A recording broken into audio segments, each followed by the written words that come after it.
bonjour à tout le monde. Merci d'être venu ce soir pour écouter une conférence. C'est la 7e conférence dans le cycle des rencontres de l'innovation qui sont organisées à l'IUT à Carcassonne par le département STID. Et donc ces rencontres de l'innovation sont autour des données massives, de l'Internet, voilà, des innovations qui sont très en lien avec la formation STID et les formations de licence que nous portons.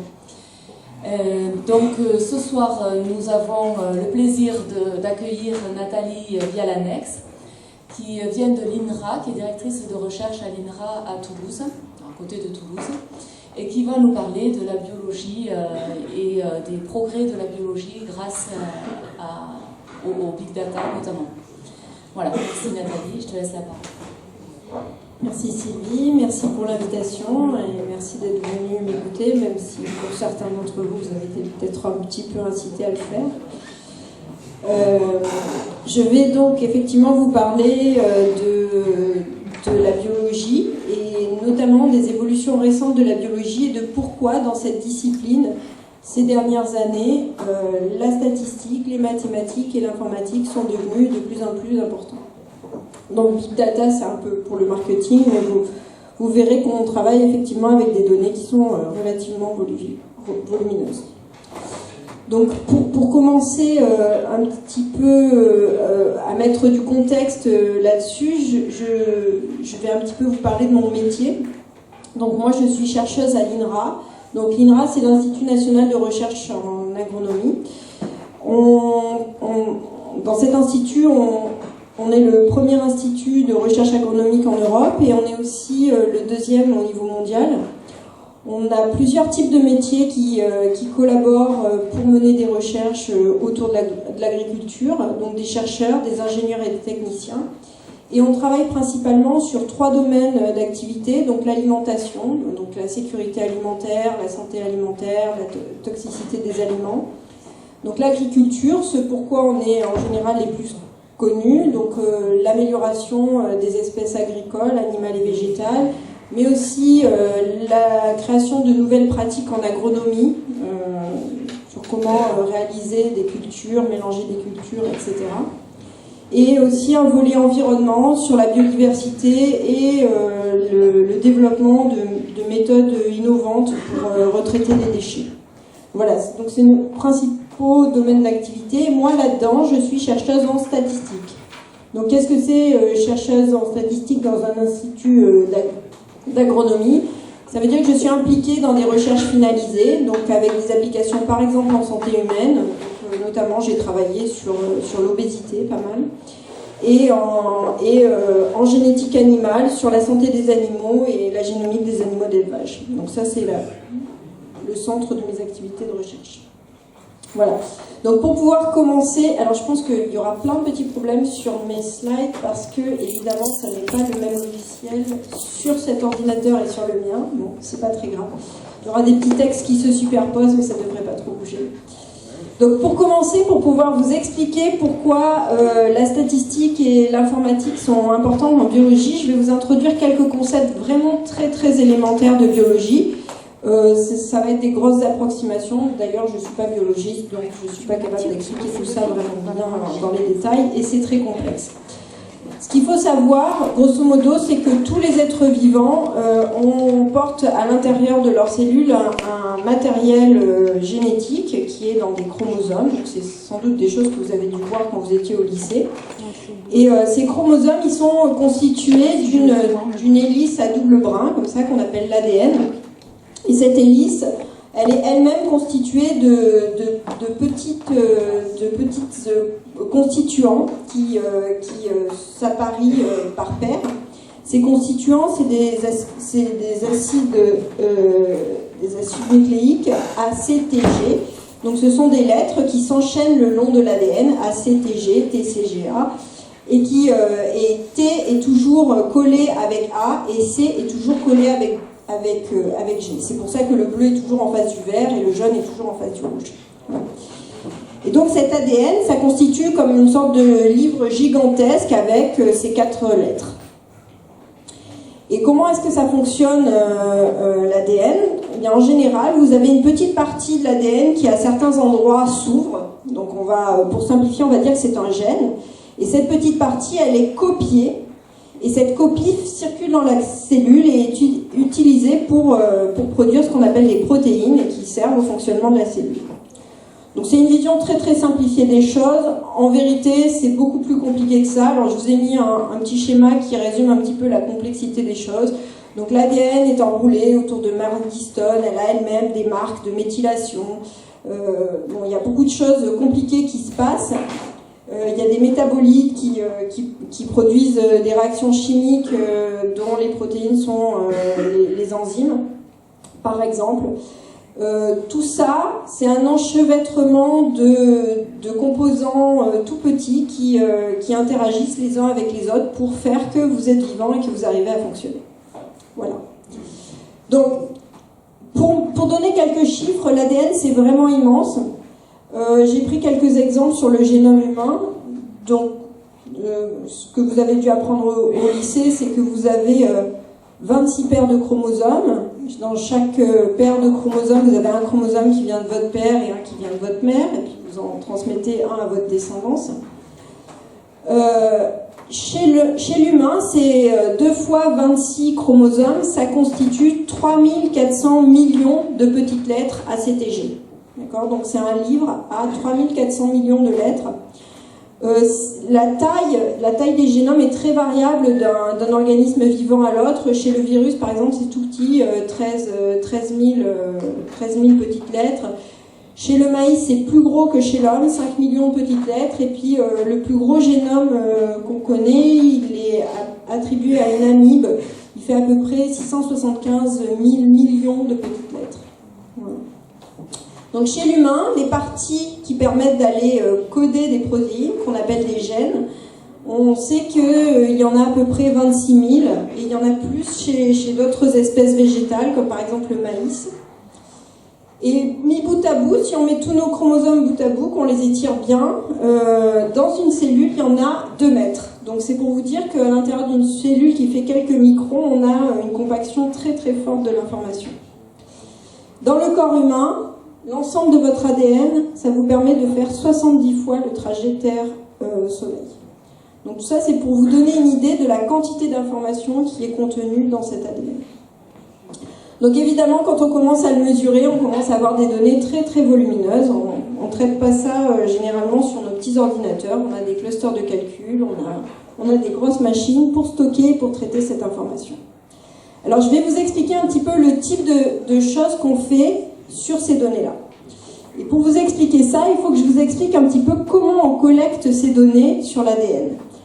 Alors, en général, vous avez un tissu, par exemple du sang ou un morceau de muscle, dans lequel vous avez plusieurs cellules. Et puis, dans ce tissu, vous allez récupérer tous les chromosomes, d'accord ? Donc, toutes les cellules que vous avez. Et vous allez les couper en petits bouts. C'est ce qu'on appelle la fragmentation. Donc ici, c'est un chromosome, il est coupé en petits bouts, et je récupère des petits bouts de chromosomes. Donc ces petits bouts de chromosomes, ils ne sont pas très grands, ils ont quelques centaines de petites lettres à l'intérieur, pas plus. Et ils viennent de plusieurs cellules différentes. Et puis vous en prenez un paquet dans votre ensemble de petits bouts que vous avez obtenus, et vous allez les lire. Donc vous les mettez dans une machine, c'est ce qu'on appelle le séquençage, et vous allez lire pour chacun de ces petits bouts quelles sont les lettres qui constituent le petit bout. A, C, T, G, T, C, G, A, etc. Ok ? Au début, quand cette technique a été mise au point de lecture du génome, fin des années 90, début des années 2000, séquencer un génome entier, ça coûtait à peu près 100 000 $. Actuellement, on est passé quasiment en dessous de 1 000 $ pour séquencer un génome humain. Ce qui veut dire que des données de ce type, on en génère de plus en plus, et on en a de plus en plus, parce que c'est devenu d'un coût abordable pour la recherche. Voilà. Bon, une fois que vous avez tous ces petits bouts, qu'est-ce que vous en faites ? Vous vous retrouvez avec des millions de pièces, qui sont des petits bouts de chromosomes que vous avez lus, donc de plusieurs millions, qui font entre 50 et 500 lettres. Et c'est comme si vous aviez des petits bouts d'un puzzle. Donc vous avez obtenu un puzzle, vous l'avez dupliqué en plusieurs exemplaires, vous avez fait plusieurs modèles de ce puzzle, ça correspond à plusieurs cellules. Et chacun de ces modèles de puzzle, vous l'avez découpé différemment. D'accord? Donc vous avez obtenu plein de petites pièces qui viennent de plusieurs modèles, de plusieurs copies du même modèle de puzzle. Et parmi ces petites pièces, vous en prenez une poignée et vous voulez essayer de reconstituer le puzzle initial. Donc vous avez des pièces qui ne viennent pas du même modèle, qui ne viennent pas de la même copie du modèle, et puis qui se chevauchent de manière différente. Donc c'est un problème extrêmement compliqué. Évidemment, un humain tout seul ne peut pas faire ça. Donc comment est-ce qu'on fait en pratique? Eh bien c'est là que nous, les bioinformaticiens, les mathématiciens et les statisticiens, on rentre en jeu. On fait ce qu'on appelle de l'assemblage, c'est-à-dire qu'on va récupérer toutes ces petites pièces, et puis on va utiliser des méthodes bioinformatiques qui viennent de ce qu'on appelle l'algorithmique du texte, ou mathématiques, donc c'est des méthodes d'optimisation, pour aller reconstituer tous les chromosomes, savoir combien il y a de chromosomes chez cet individu, et quels sont l'enchaînement des petites lettres dans le chromosome de cet individu. Donc ça, c'est des recherches qui ont été menées il y a très longtemps sur l'humain. L'assemblage du génome humain, il est bien connu depuis longtemps, il est d'assez bonne qualité. Pour toutes les espèces d'intérêt en agronomie, il reste encore beaucoup de choses à faire, notamment parce que pour les plantes, on sait que l'assemblage est particulièrement difficile, il y a beaucoup plus de zones répétées, etc. Enfin, il y a des choses qui font que dans les plantes, c'est particulièrement difficile. Et donc on assemble à l'INRA de nouvelles espèces tous les ans. Donc cette année, je vous ai mis les nouvelles espèces assemblées par l'INRA cette année. Le petit pois, la rouille du soja et un papillon ravageur qui est d'intérêt pour l'agriculture parce qu'il ravage les cultures. Donc on essaie de le connaître mieux pour pouvoir mieux le combattre. Voilà, donc une fois que vous avez votre enchaînement de petites lettres, CA, TC, C, T, T, voilà, vous avez votre génome de votre être humain ou de votre rouille du soja. Mais vous êtes quand même un petit peu perdu là-dedans. Alors ça, c'est un petit jeu que je vous ai préparé. Est-ce que vous êtes capable de me dire, une fois que vous avez cette photo de votre génome, donc ici c'est une photo d'une ville où j'étais quand j'ai fait ces slides, où vous êtes? Donc avec cette simple photo, est-ce que quelqu'un peut me dire où j'étais quand j'ai fait ces slides? Non, il manque quelques indications. Et bien c'est pareil pour le génome humain, on a besoin d'indications pour comprendre où on est. Les indications, c'est sur notre carte, les noms des rues, éventuellement des petits symboles qui indiquent une station de métro. J'étais où finalement? À Paris, oui, tout à fait. Et bien sur le génome, c'est pas exactement la même chose, mais ça y ressemble. C'est des délimitations qui nous indiquent où sont les gènes, dans les gènes, où sont les parties qui sont utilisées pour faire des protéines, où sont les parties qui ne sont pas utilisées, qui seront jetées par le gène au cours du processus biologique. Donc c'est toutes ces choses-là qu'on appelle la notation. Donc pouvoir dire dans la partie du chromosome, qu'est-ce qui sert à quoi. Alors comment est-ce qu'on fait pour identifier les gènes ou mettre des annotations, des panneaux sur notre génome? On peut faire des expériences biologiques. Bon, vous avez vu la longueur du génome, ça prend énormément de temps, c'est pas très très efficace, même si ça a une probabilité de succès, enfin qu'on se trompe pas quand on le fait, pas trop du moins. Une deuxième méthode qui est de plus en plus mise en œuvre, c'est à partir de la connaissance qu'on a accumulée dans les expériences biologiques précédentes, on va essayer de mettre en place des méthodes automatiques pour aller repérer nos éléments dans notre génome et pour poser nos panneaux. Donc ça utilise des méthodes qu'on appelle machine learning, intelligence artificielle, calcul haute performance, parce que évidemment on a besoin de méthodes efficaces en termes de calcul vu la taille des génomes. Et donc ce qu'on fait, c'est qu'on prend les expériences qui ont déjà donné des résultats, pour lesquels on connaît les panneaux, on va les donner à la machine qui va apprendre, et quand elle aura un nouveau génome, elle va être capable de nous positionner les panneaux sur ce génome automatiquement.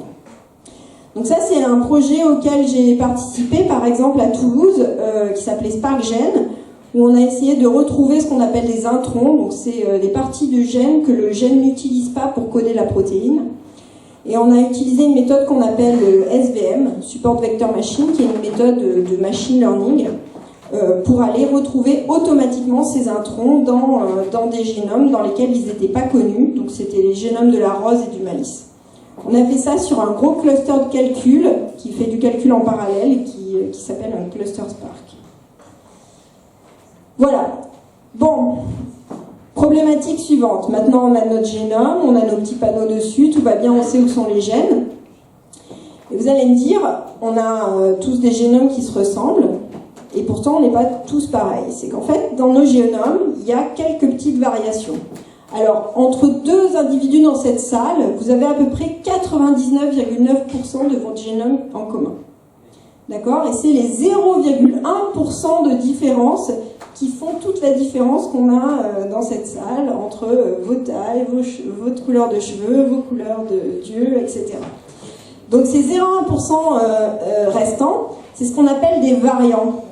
Donc les variants, ils expliquent les phénotypes. Donc qu'est-ce que c'est un phénotype? C'est un caractère qu'on observe sur l'individu. Donc sa couleur, la couleur de ses yeux, s'il porte une maladie, etc. Et ils sont impliqués aussi dans ce qu'on appelle la sélection naturelle. Parce que des fois, vous avez une petite mutation, un petit changement sur votre génome, et puis cette petite mutation, elle va vous provoquer un avantage dans l'environnement dans lequel vous êtes, parce que vous êtes un animal avec un plus long cou, vous allez pouvoir manger les feuilles en hauteur, donc vous avez plus de chances de survivre parce que vous vous nourrissez mieux, et donc vous transmettrez cette mutation à votre descendance et elle se propagera dans la population. Donc c'est ça la sélection naturelle. Okay. Donc évidemment, c'est des choses qui nous intéressent beaucoup en médecine et en agronomie, de comprendre quelles sont les mutations du génome qui expliquent certains caractères. Donc, c'est ce qu'on appelle les études GWAS. Alors ça fonctionne comment? Donc là, c'est vraiment de la statistique. On va prendre une population qui a un caractère d'intérêt. Alors d'intérêt ne veut pas dire forcément un caractère qui nous intéresse, hein, ça peut être une maladie. Et une population qui n'a pas ce caractère. On va faire le séquençage de leur génome. Et puis on va mettre en place des méthodes statistiques pour aller comparer les deux génomes, les deux familles de génomes, pour aller trouver où est-ce qu'il y a des différences qui peuvent expliquer la maladie. Donc voilà le type de résultat qu'on obtient. Donc ici, c'est pas sur l'humain parce qu'il y a 22 chromosomes, ça doit être du cochon. Peut-être, je ne sais plus. Je vous raconte peut-être des bêtises. Ah non, c'est peut-être de la caille. Bon. Donc on a tous les chromosomes ici, et ici ce que vous avez c'est ce qu'on appelle une p-valeur. Alors ça c'est parce que vous sortez d'un contrôle de statistique inférentielle, non? Voilà. Alors elles sont là vos p-valeurs, et plus, alors c'est moins log 10 de la p-valeur, plus la p-valeur est élevée, plus cette partie du génome explique le caractère d'intérêt. Donc ça c'est ce qu'on appelle des Manhattan plots. Donc il y a beaucoup de statistiques derrière.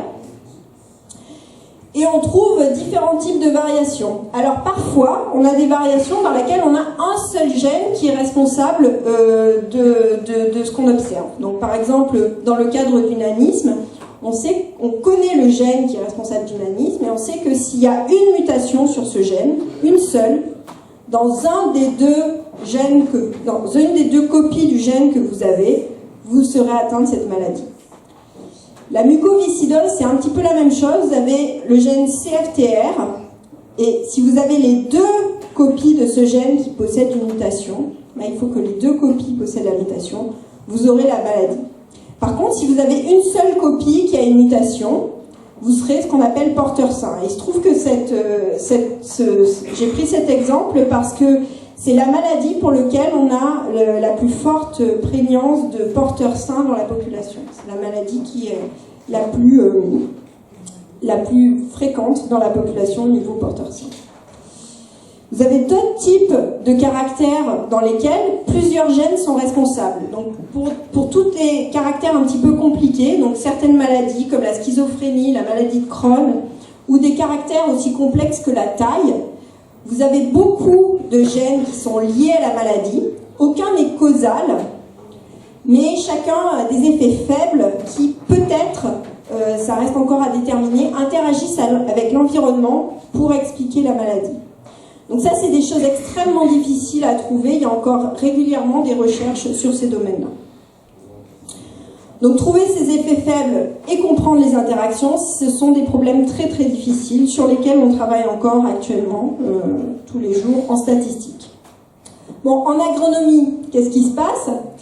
Alors je vous ai pris un exemple que moi je trouve à titre personnel assez rigolo, les tomates.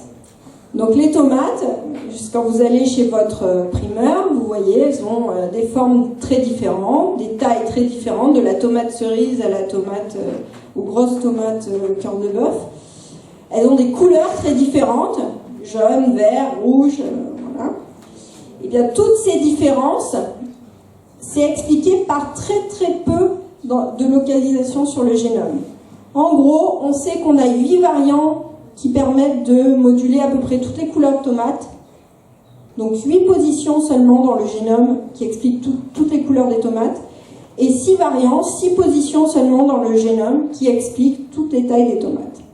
La tomate, c'est une variété de fruits qui a très très peu de variabilité génétique.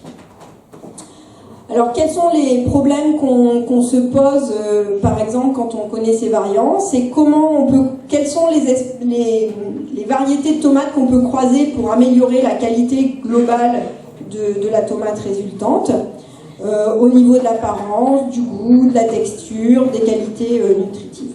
Voilà, donc c'est le genre de recherche qu'on mène à l'INRA. Bon, je vous la fais passer là, je vais passer rapidement. Ok. Bien, alors je vous ai parlé de l'ADN, comment on l'assemble, je vous ai parlé de comment on la note, comment on met des panneaux dessus, je vous ai parlé des variations de l'ADN, mais il y a encore une petite chose qu'il faut comprendre, c'est que dans toutes vos cellules de votre organisme, vous avez exactement le même ADN. Pourtant, la cellule de votre œil, elle ne fonctionne pas comme la cellule de votre pied. Enfin, j'espère, pour vous. Alors, comment est-ce que c'est possible d'avoir le même matériel génétique, la même information, et des cellules qui se comportent de manière aussi différente? Tout ça, c'est des phénomènes très compliqués, mais qu'on peut observer au travers de ce qu'on appelle l'expression des gènes. En gros, vous avez plein de gènes dans vos cellules, et dans les cellules des yeux, ce seront seulement certains gènes qui vont être activés, et puis dans les cellules du pied, ce seront d'autres gènes qui vont être activés. Donc les gènes qui s'expriment, qui s'activent, ne sont pas les mêmes dans les différents types de cellules ou selon l'environnement. Donc là aussi, on a des expériences très compliquées pour aller essayer de mesurer cette expression des gènes. Globalement, on va prendre un ensemble de cellules et puis on va les placer sur une petite plaque, découper l'ADN, le placer, l'ADN, l'expression des gènes. On va découper les petites copies des gènes qu'on va trouver, on va les placer sur une plaque, les lire. Et donc à nouveau, on se retrouve avec tout un tas de petits fragments de lettres, de petits mots qu'on a lus, qui correspondent à l'expression des gènes dans une cellule. Et puis on va devoir aller les coller pour savoir d'où ils viennent sur le chromosome. Donc ça, c'est ce qu'on appelle l'alignement. Et l'alignement, il y a encore plein de méthodes informatiques et mathématiques qui permettent d'aller retrouver rapidement, pour des millions de fragments à la fois, à quel endroit du génome ils se situent. Et donc quand on a aligné tous ces petits fragments qu'on a lus dans la cellule, on sait que par exemple, ce gène-là, il a beaucoup de fragments, donc il est très utilisé par la cellule, et ce gène-là, il a peu de fragments, il n'est pas beaucoup utilisé par la cellule. Donc on se retrouve avec une grosse table qui est comme ceci. Donc ça, c'est une vraie table que j'ai sortie d'une vraie étude que j'ai faite. Alors je vous en ai mis qu'un tout petit bout. Une grosse table comme ceci dans laquelle on a tous les noms des gènes ici. Et ici, tous les noms des individus dans lesquels on a prélevé des cellules. Et ce qu'on a à l'intérieur de cette table, c'est le nombre de fragments de ce gène qui correspondait à cet individu. Voilà. Donc qu'est-ce qu'il y a derrière? Eh bien, il y a encore de la statistique inférentielle, encore des tests, encore des p-valeurs, pour déterminer quels sont les gènes qui varient significativement entre une condition et une autre, par exemple entre la cellule de votre œil et la cellule de votre pied. Voilà, alors ça a l'air tout simple comme ça, mais en fait c'est très compliqué. Pourquoi? C'est très compliqué parce qu'on a beaucoup de gènes. En général, sur ce type d'expérience, on a 10 puissance 6 gènes, et comme ça coûte assez cher, on n'a pas beaucoup d'individus, quelques dizaines, donc on a une puissance statistique, là j'espère que vous avez bien révisé votre cours, vous savez ce que c'est, qui est relativement faible. On a souvent pas que 2 conditions, mais plein de conditions, et puis aussi des effets expérimentaux qu'il faut corriger, parce que pour cet individu-là, il était un petit peu malade au moment de l'expérience, donc il faut en tenir compte quand on va analyser les résultats, ou des choses de ce type. Et puis on a des données non gaussiennes. Alors là, je m'adresse à tous les statisticiens de la salle. Ça, c'est des problèmes qui sont difficiles en statistique.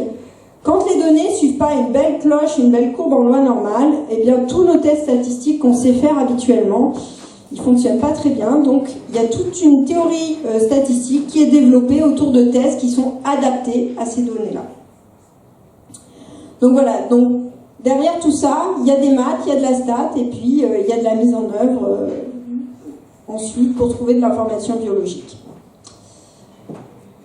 Ok, à quoi ça sert? Eh bien, ça sert par exemple à mieux comprendre un processus biologique. Donc là, je vous ai mis une étude à laquelle je continue à participer, qui est d'essayer de comprendre comment se passe le processus de maturation du muscle chez les petits porcelets en fin de gestation. Alors pourquoi on s'intéresse à ça à l'INRA? C'est parce que ces dernières années, il y a eu une augmentation extrêmement forte de la mortalité des porcelets en élevage à la naissance. Pourquoi? Alors ça s'explique assez facilement. On a beaucoup sélectionné les cochons sur des caractères de production pour avoir des cochons plus gros qui ont plus de bébés. Et du coup, ils ont été un petit peu fragilisés. Donc on a des cochons qui sont moins résistants et qui meurent plus à la naissance. Donc on essaie de comprendre pourquoi ce phénomène apparaît et comment est-ce qu'on peut corriger. Donc ça, c'est une étude qui vous montre des gènes qu'on a trouvés impliqués dans les processus de maturation et qui explique, qui essentiellement contrôle la quantité de graisse qui est stockée dans le muscle avant la naissance. Et on a vu qu'il bougeait beaucoup plus chez certains cochons que chez d'autres. Voilà, j'ai à peu près fait le tour du type de problème auquel on s'intéresse en statistique et en informatique autour de moi dans les projets auxquels je peux participer. Mais pour aller plus loin, il faudrait que je rentre dans des choses un petit peu plus complexes. Et notamment, en fait, parmi ces choses complexes, ce qui est très compliqué, c'est de comprendre toutes les interactions qui existent à l'intérieur d'une cellule. Comment les gènes agissent les uns avec les autres, comment ils éventuellement se répriment ou s'activent les uns les autres. Et donc ça, c'est des études qu'on mène actuellement encore. Donc il y a du développement de recherche statistique derrière, ça passe par des études de ce qu'on appelle des réseaux, un peu comme Facebook, mais entre les gènes. Voilà, et cette dernière image était là pour vous expliquer que il y a des interactions entre les gènes, mais il y a des interactions entre les gènes et beaucoup d'autres niveaux de l'échelle du vivant. Et ces interactions, j'allais dire, on en découvre régulièrement de nouvelles. Et je pense qu'on n'a pas fini de comprendre la complexité de tout ce qui se passe à l'intérieur de la cellule. Et c'est des perspectives pour les statisticiens et les informaticiens pour aider la biologie à aller décortiquer tous ces phénomènes. Voilà, alors à quoi ça sert finalement? Je vais vous faire un petit focus sur quelques études dans lesquelles j'ai été impliquée pour aller vous expliquer en pratique à quoi on utilise toutes ces analyses statistiques. En fait, On a plusieurs objectifs en agriculture. Par exemple, on recherche des biomarqueurs, c'est-à-dire des choses qu'on peut mesurer facilement sur les animaux, sur les plantes, et qui vont nous indiquer que cet animal ou cette plante est plus fragile. Pourquoi est-ce qu'on fait ça? Parce que si on a ces biomarqueurs, ça nous permet d'aller faire ce qu'on appelle de l'agriculture de précision, c'est-à-dire traiter certains animaux de manière préférentielle pour éviter qu'ils ne tombent malades ou qu'ils décèdent, sans être obligé de traiter tout l'élevage. Donc diminution de la quantité d'antibiotiques, ce genre de choses. L'idée, c'est aussi d'améliorer la qualité des aliments, qui soient meilleurs au niveau gustatif et aussi meilleurs pour la santé, tout en respectant la santé et le bien-être animal. Et puis, bien sûr, un des gros challenges qu'on a en recherche agronomique, c'est d'anticiper l'évolution des conditions environnementales, notamment le réchauffement climatique, et de voir comment l'agriculture et les espèces agricoles vont pouvoir s'adapter à ce changement environnemental.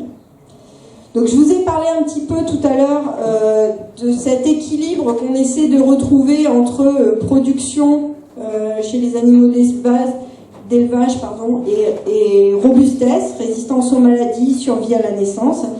Bon ben voilà, ça c'est le nom de quelques projets dans lesquels j'ai été impliquée qui s'intéressent à ces questions-là. Donc c'est des questions centrales pour l'Institut. Donc résistance au stress chez les animaux, résistance à la chaleur, meilleure survie périnatale. Ce sont les types de questions qu'on essaie d'aborder à l'INRA.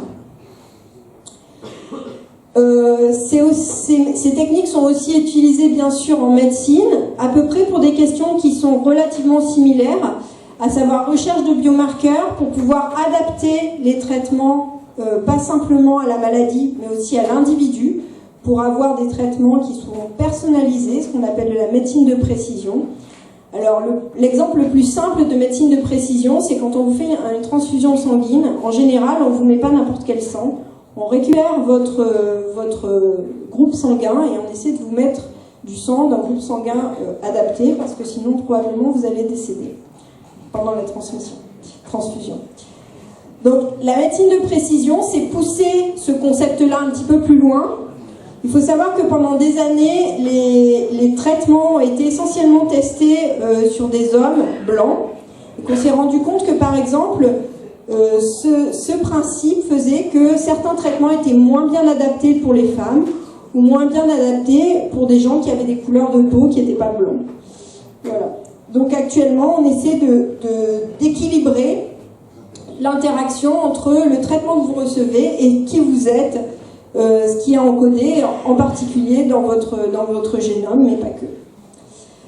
La statistique et l'informatique sont aussi utilisées pour essayer de trouver de nouvelles cibles thérapeutiques, notamment dans le cancer, trouver d'autres moyens de combattre ces maladies, et la recherche de nouveaux médicaments, essayer d'avoir des processus un peu plus automatiques pour aller essayer de deviner quelle molécule pourrait être efficace pour une maladie donnée. Donc il y a des statistiques, il y a des mathématiques derrière ces questions-là. Donc comme je vous ai dit, moi j'ai travaillé sur l'obésité. On a notamment étudié le fonctionnement du tissu adipeux et de comment il répondait à un régime. Donc pour essayer de comprendre pourquoi après un régime, chez certaines personnes, il y avait une reprise de poids importante, alors que chez d'autres, il y avait un maintien du poids après régime. Voilà. Donc à l'échelle mondiale, les données qui sont accumulées en biologie, elles sont de plus en plus importantes. Donc je vous ai mis sur la gauche un certain nombre de sites web qui correspondent à des gros projets dans lesquels on accumule des données et les gens les rendent publiques. Donc il y a notamment 2 gros instituts qui se chargent de collecter les données au niveau mondial et de les rendre accessibles à tous les chercheurs au niveau mondial. Donc l'IBI qui est l'Institut européen et le NCBI qui est l'Institut américain. Il y a tous ces projets-là qui se focalisent sur de la collecte de données sur des problématiques particulières. Donc ENCODE a collecté des données humaines sur beaucoup de types de données humaines différentes. TCGA s'occupe de collecter des données de cancer, c'est une base très riche au niveau du cancer. GITEC s'est spécialisé dans l'expression des gènes. Et Giant, c'est un consortium qui a collecté des données de génotype et de taille chez des individus pour essayer un petit peu de mieux comprendre des caractères complexes comme la taille, à quel point ils peuvent être ou non expliqués par le génome. Voilà, donc la petite figure ici, qu'est-ce qu'elle vous dit ? Elle vous dit qu'en 2008, au niveau de la quantité de données biologiques qu'on avait stockées, on était à peu près à 0 térabase. En 2012, on est quasiment à 200. L'augmentation de la quantité de données produites par la biologie et stockées dans ces bases de données mondiales, elle est exponentielle. Et donc on a besoin de développer des méthodes toujours plus efficaces pour tirer le plus d'informations possible de ces données collectées. Voilà. Donc en conclusion, vous êtes là dans des formations en statistique, en informatique. Et ben, la biologie a besoin de vous. J'espère que vous continuerez, qu'un jour vous viendrez nous rejoindre à l'INRA pour nous aider à avancer sur ces questions-là. Je vous remercie de votre attention. Je suis à votre disposition si vous avez des questions.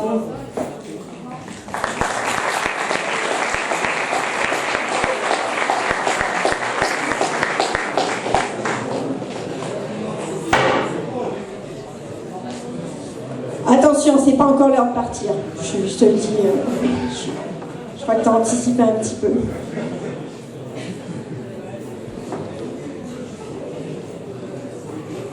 Y a-t-il des questions? Je crois que vous avez un test, c'est moi qui vais vous faire les petites questions pour le test pour voir si vous avez bien suivi.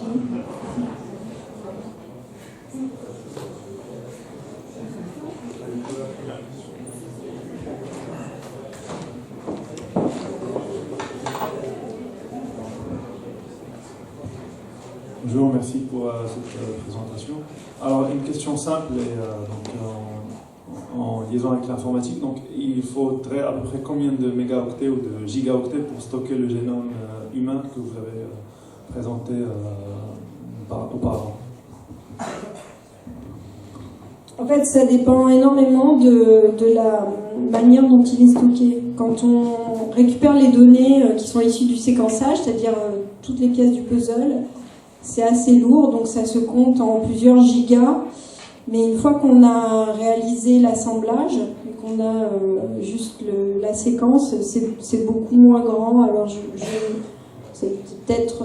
voudrais pas dire de bêtises, mais peut-être que ça doit être de l'ordre du giga ou quelque chose comme ça. Donc ça dépend énormément du format.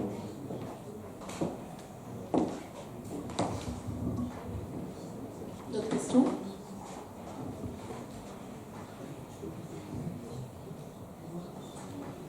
C'est que j'ai été très claire et qu'on tout compris. C'est vrai que c'était très clair.